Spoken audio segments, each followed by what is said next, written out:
আমার শেষ প্রশ্ন, আপনি গত 3 বছর সভাপতি ছিলেন, এবছরও আপনি সভাপতি পদপ্রার্থী। যদি আপনি না জেতেন তাহলেও কি আপনি অন্য প্রার্থী যারা জিতবে তাদের সাথে দাঁড়িয়ে একসাথে কাজ করবেন?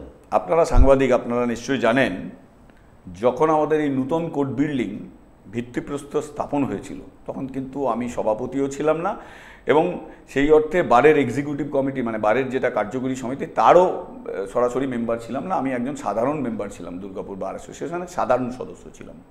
কিন্তু সেদিনও সমান গুরুত্বপূর্ণ দায়িত্ব নিয়ে আমরা কোর্ট বিল্ডিংয়ের ভিত্তিপ্রস্তর স্থাপন করেছিলাম, যেটা পশ্চিমবঙ্গের বুকে একটা দৃষ্টান্ত তৈরি করেছিল। এত সুন্দর আমরা অনুষ্ঠানটা করেছিলাম, আপনারাও তার সাক্ষী ছিলেন।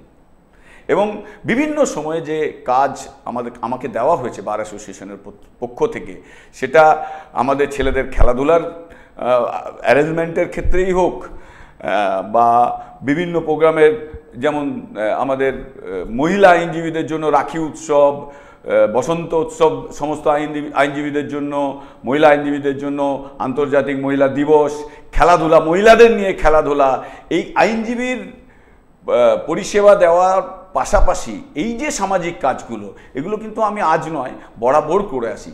এই জন্যেই হয়তো কিছুটা কনফিডেন্স বেড়েছে।